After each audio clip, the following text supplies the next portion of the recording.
Good morning, everybody. Mr. Viteri here, and let's get right to it. So, 5.10 is impacts of urbanization. So, what is urbanization as a term?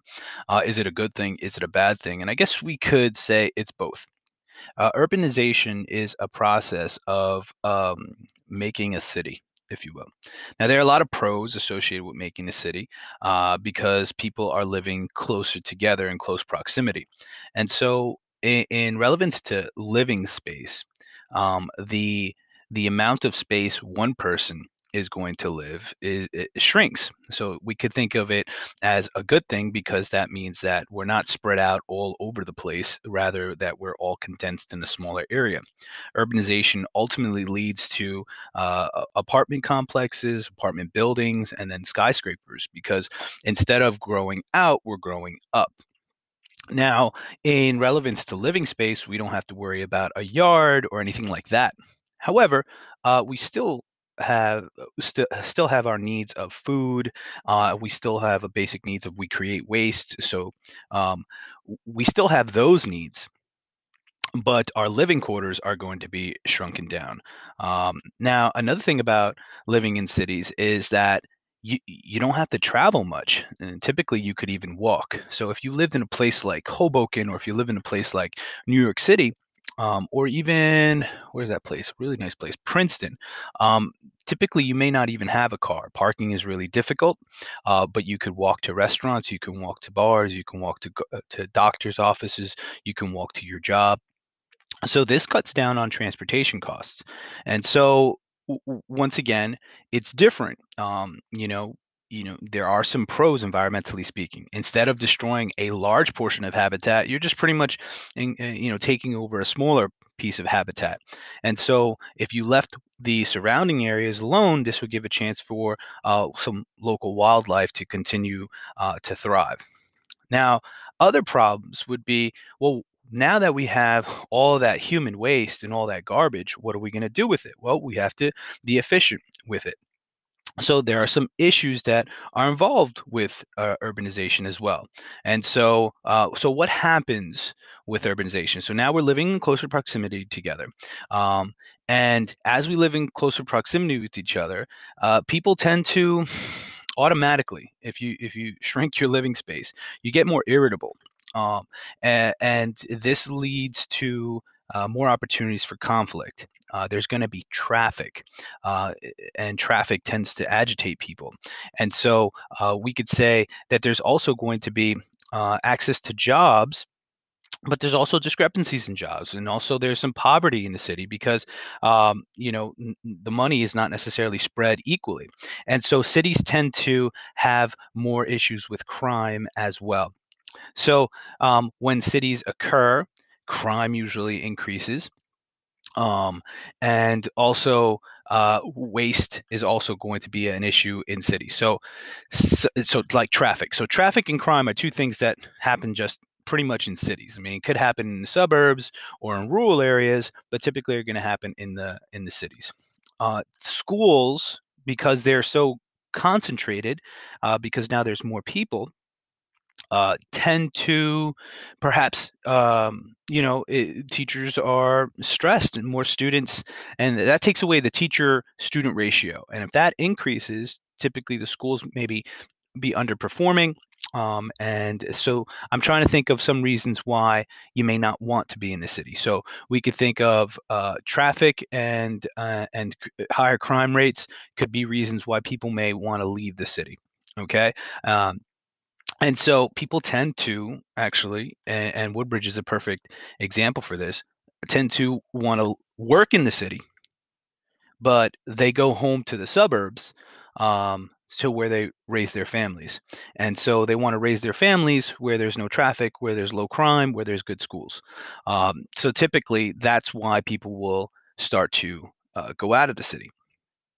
Now, when you're out of the city, though, let's say you wanted some faux noodles, or if you wanted some Indian curry, or if you wanted some good Vietnamese restaurants or Jamaican restaurants or something like that, perhaps your town may not have that. In a city, there's a lot of diversity, and so you could pretty much probably walk in a block and hit every type of ethnic food that you want to hit. But in a suburb, you may not have that. So what happens is that people are going to work in the city, but they still want those benefits of living in a city without living in the city. So what happens is some business owners start to try to fill that void. And so instead of having to drive in the city to get to a good restaurant or a different restaurant or an ethnic restaurant, now these restaurants start to appear in the suburban regions. And now, what happens before you even know it, stores start to pop up and recreational areas start to pop up, all things that are usually available in a city, but now they start to appear in the suburb. And if you look at all the construction that's going on in Woodbridge Township, you could see that there's a lot of construction going on. I was driving next to the Woodbridge Community Center, and there are more. I think they're building apartment complexes. And notice that the new homes are that they're building around here are no longer single-family homes, but they're going to either be two-family homes or apartment complexes, or they're going to be townhouses, which are houses that are connected to each other. So all of this technology is the land is very valuable. Our land is very valuable here because we're typically like a drive. I guess we could make New York City in 40 minutes. A train ride, it's also 40 minutes. But New York City, it has Broadway, it has all those restaurants that I was talking about, it has a lot of amenities that people gravitate and tourists do. However, since people don't want to have to do that ride anymore, then the the outskirts of that city, and I'm going to consider Woodbridge Township an outskirt of that city, becomes a city. So, what the process of becoming a city is called urbanization. The process of people leaving the city, all right, leaving the city is urban sprawl. So they left the city to avoid traffic. They left the city to get to lower crime rates, to less stress, to have more space. But then, as urban sprawl occurs, then that suburb now becomes another city. So then urbanization occurs as well. So urban sprawl typically leads to more urbanization. And so what happens is New York City was big, the outskirts were small, but now the city is generally getting bigger and bigger and bigger. So, think of that, and is that a good thing or a bad thing? Well, it's a natural thing, and if we make our city sustainable, then it could be definitely a good thing. Okay. Now, so there are cities that are still developing, and one big thing that you could try to deal with is your garbage. And there are some slums or some areas that don't necessarily take care of their garbage. And in this photo up here is one of these slums, and there needs to be a plan. What is the plan? To do with the garbage. There needs to be a process, or the term is infrastructure, right? And so, if there was a garbage and people would pick up the garbage in a particular day and then drive it to a particular area, perhaps bury it in a landfill, that was typically what we do in our cities. In other cities, I believe they're developing and getting towards that process, but that process takes time and it takes money and takes a strong infrastructure. So, who's going to pay for all that? It's just not like people are going to do it for free. Taxes necessary to be assessed. But in order to have taxes, people to have money. And so the process is not something that could just get fixed in a day, but it's something that needs to be addressed. Because if you have your garbage out like this is going to lead to rodent infestations. This is going to lead to bug infestations. It's going to encourage a lot of different parasites, and so this will increase disease in this particular area and not be a good situation at all. And so this is just garbage waste, but also like sewage waste. How do you do that? And we have sewers, we have toilets, we have in our country, um, and in other countries this is developing as well, but it also takes time for people to start for being used to one type of practice to now switching to something else. So I have seen something on Vice in regards to there are toilets, but sometimes people are reluctant to use the toilets. I remember actually going to Ecuador, and I was sightseeing, blah blah blah blah, and you had to pay for a toilet to use the toilet. But so just think of these countries are developing. Infrastructure is important because if not, then there are some serious consequences to cities as well.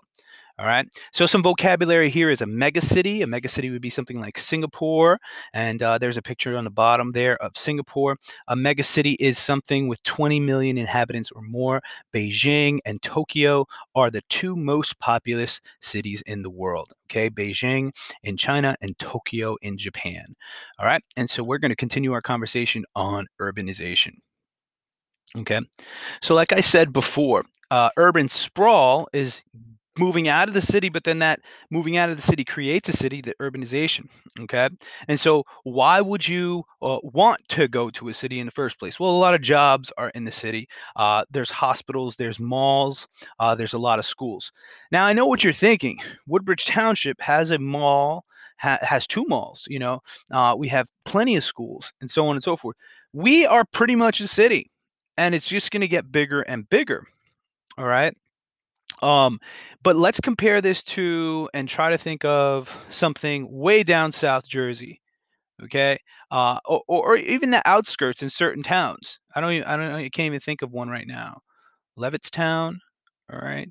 Um, where I know we used to go get our chicken eggs from a particular farm place. Now, if I lived in a place that doesn't have a lot of you know, it doesn't have a mall. If I had to drive more than 2 hours to get to a mall, you're pretty much living in what I kind of say is the boondocks.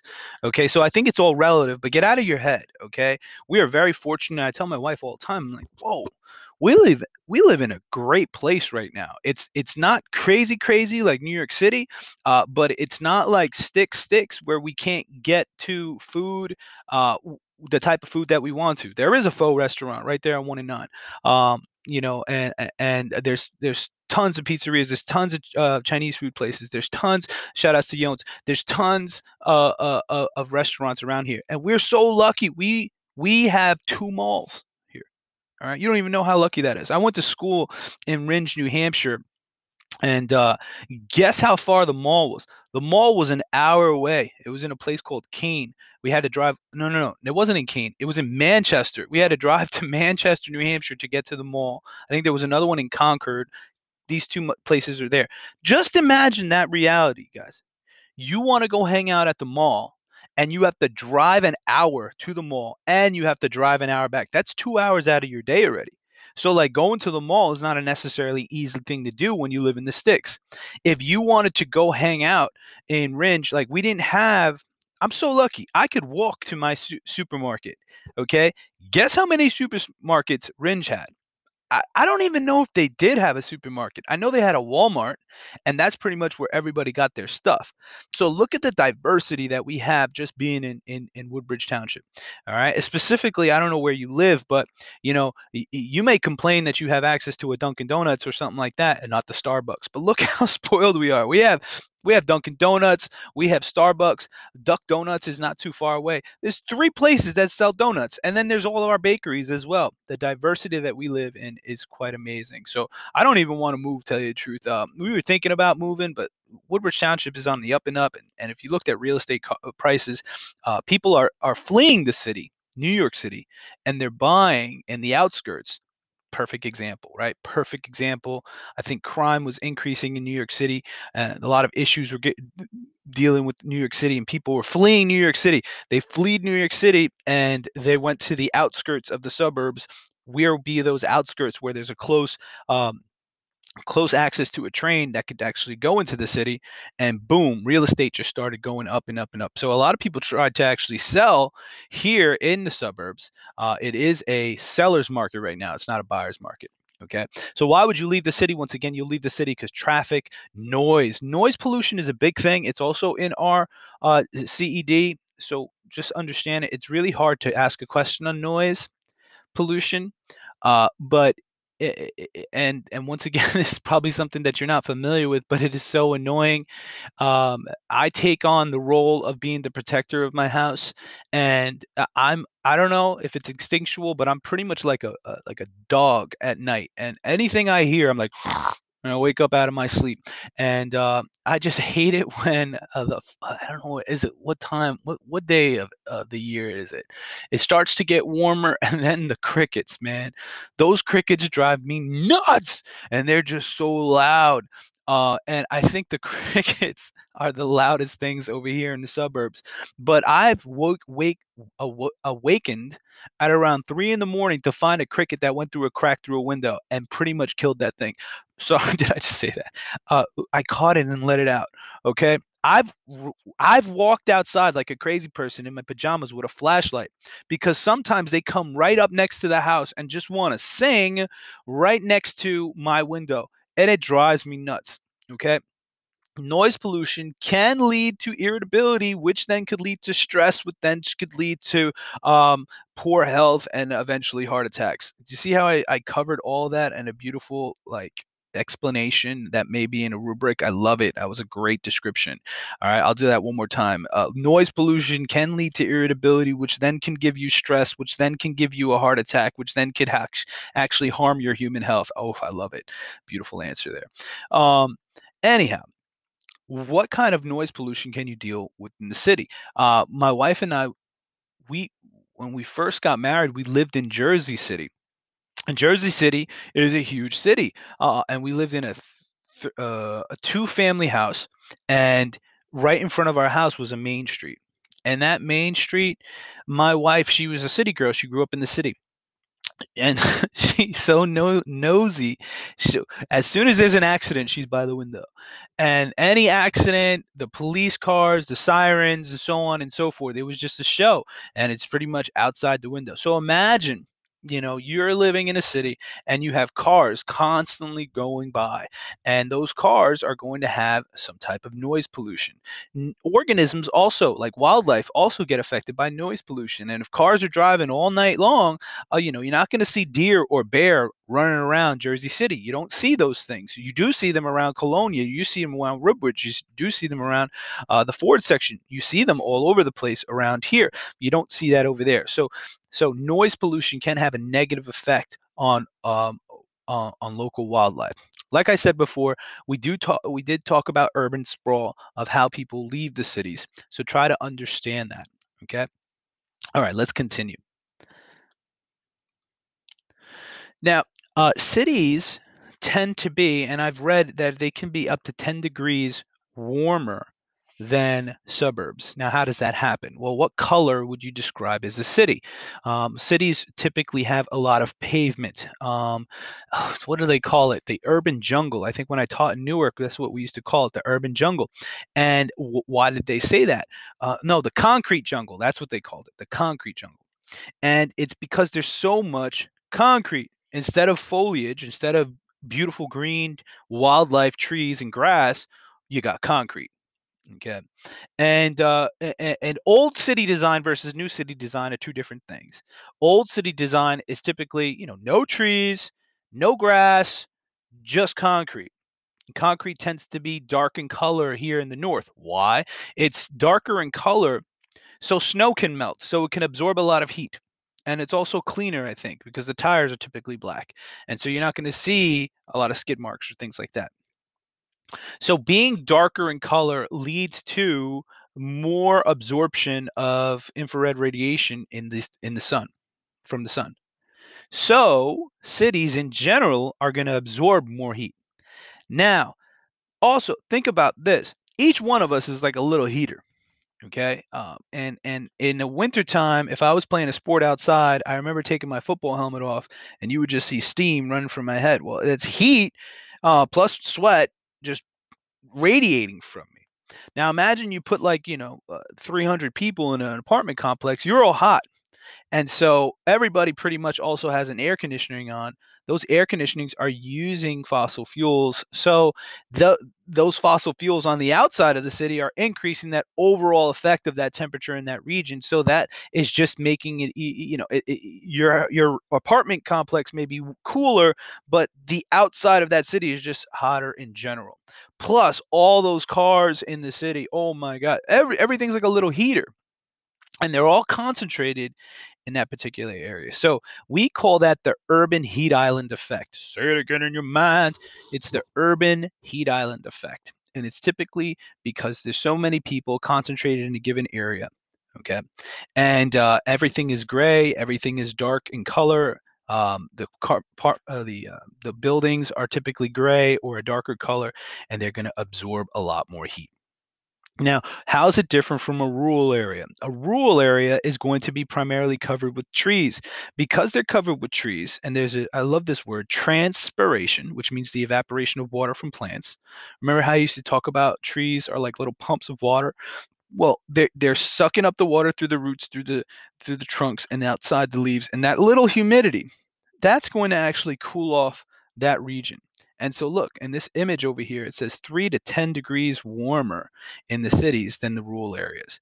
So this whole area is going to be typically cooler than a city. Okay. Another thing that I haven't mentioned was that, water doesn't necessarily percolate through the ground in concrete in city areas. So what happens to your water? Well, your water typically goes right into the ocean, or it's channeled into the body of the water. So there's no recharge zones. So you're not recharging your water, right? And so the price of water goes up in cities because you've covered everything with pavement. We're smarter now. And in Woodbridge Township, particularly, we have a great green team, and I'm part of that green team. And one thing that our township focuses on is our recharge zones. So they are typically making these areas that are going to capture rainwater. All right. And so these areas are going to, they're like little plants, and they are going to capture. They're called rain gardens, and Colonia just got a grant to install one of those in their high school. And so, and there's one at our library, Island Library. We were going to get one here, but I didn't think it was a great idea because we typically walk in that area where there would be a rain garden. Anyhow, so that is going to be some type of way that the area can recharge in their zones. So anywhere in a rural area that's covered by greenery, which is going to have soil, then water can percolate through the ground. And that's going to be a good thing. So let's just review a couple of things on this slide right here. The urban heat island effect is that when cities are typically almost up to 10 degrees warmer. They're 10 degrees warmer because they're typically darker in color, and everybody is a little heater. So many concentrations of cars and machinery there that is typically going to increase that temperature. All right. There's no plants typically in the city, and therefore a rural area tends to be cooler because those plants, being green in color, are not going to absorb as much heat. Plus, the transpiration that water vapor is going to keep that area cooler. And there's a lot more recharge zones in those rural areas as well. All right. Let's keep going.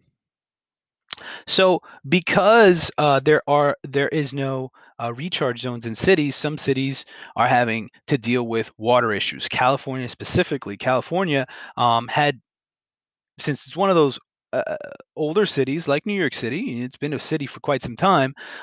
There the older constructions typically channeled water and got rid of most of their water.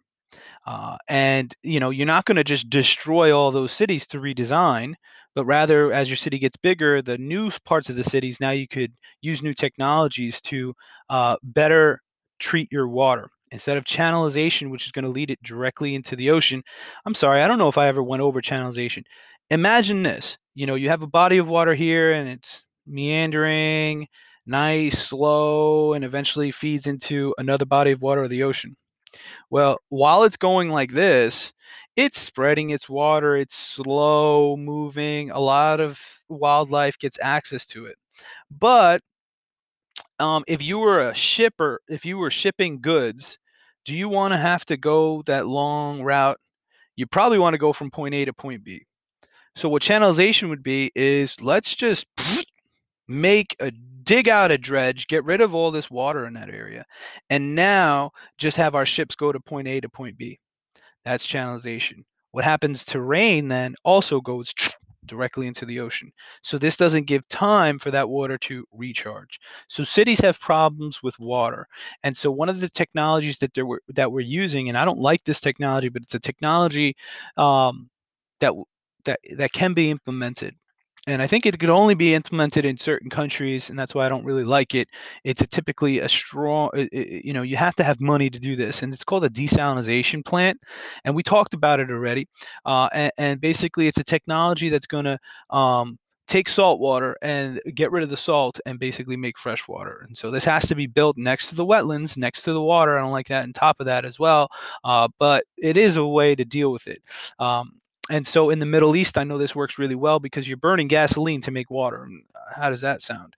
But in certain places, you have to do it. You have to do it. And so I think it fits for certain places, but I definitely do not like it. So just a reminder of desalination plants, and I'm introducing this other term called saltwater intrusion. Okay. I think we also talked about saltwater intrusion, but we're going to bring it up one more time. Sorry for the poor picture here, but you'll get its drift here. And so typically, let's just say if we live next to the coast, here's saltwater, here's freshwater. After you've sucked up so much water, sometimes that salt water intrudes into the freshwater, and your well water would get some of that salt. So just a reminder on what saltwater intrusion is, typically an issue in regards to urbanization. Now let's continue with some other technologies that we can use to try to reduce our impacts in urbanization. And now this would be new city design. So a lot of people, if you're looking for environmental jobs, urban city design is something that is a pretty hot topic, and something interesting to do. I was in North Carolina and I was in Georgia, and it's a newer city that I was in Atlanta. And then I was in Charlotte, North Carolina. Those cities are newer, I think, in relevance to New York City. I hope that made sense. Meaning that if you look at the construction of some of those buildings are newly constructed as opposed to some old buildings in New York City. So with the new designs and new construction, there's new plans, and these new plans encourage green design. So what are some green and design techniques that can be used um, in cities? Well, one is going to be called a green roof, and it's exactly what it sounds. And it's, there's a lot of area on roofs of apartment complex and all these skyscrapers. And so why don't we design something so plants can actually grow up in there? Because that is just heat.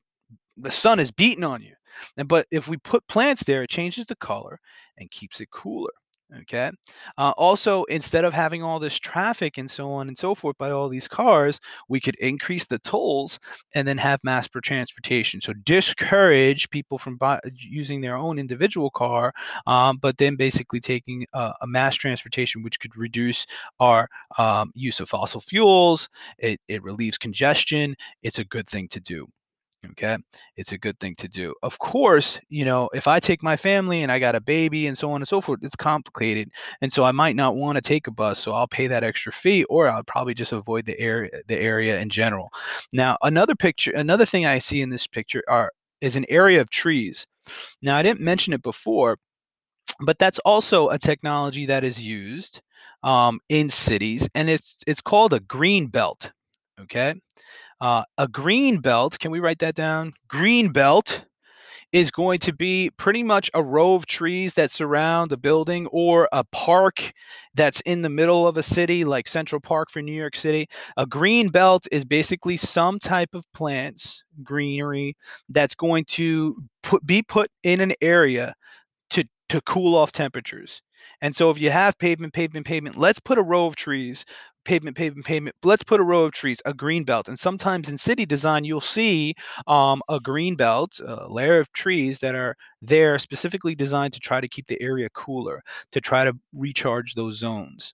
Okay, let's continue. All right. Now, like I said before, California was dealing with issues with channelization, and they pay a high price for water as a result of their recharge zones not refilling. What is a technology that we can use that allows us to still have our cities, but allow water to percolate through the ground? And this is a big thing, and it's going to be permeable concrete. Say it. Permeable concrete. So here's a good picture of it. This allows water to penetrate through the city, all right, and through the concrete. You could walk on it, but at the same time, water goes through it. And as water goes through it, you could refill your recharge zones. This is a hot topic. Make sure you know this. All right, this is a very hot topic. Now, can this work in Jersey? Nah, I don't think so.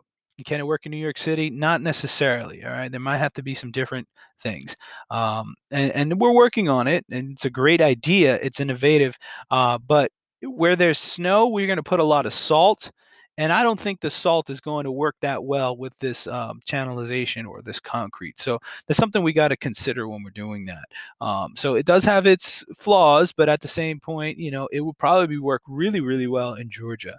Okay, probably work really well in Atlanta, Florida, southern parts of Cali. In the warmer regions, but this is going to be a great use of technology. So if we were thinking of our free response questions, and the problem was our recharge zones are not refilling and blah blah blah blah, we could say we can use something like permeable concrete to increase the permeability of the water, which then will refill our recharge zones, which then would lead to the water prices actually decreasing as opposed to increasing, which then could decrease the prices of foods, which blah blah blah blah. Love it. Look at me. Look at me. Look at me go. Look at me go. All right. And another thing that we could potentially do is we could stop urban runoff. Okay. Sorry, I was reading my my thing here. I can't believe I typed like this.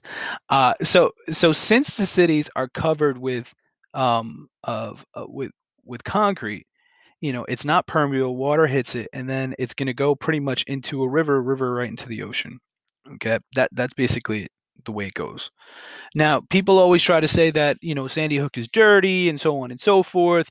But yesterday, oh my God, I was so upset. I'm at the light, and this lady, she's macking.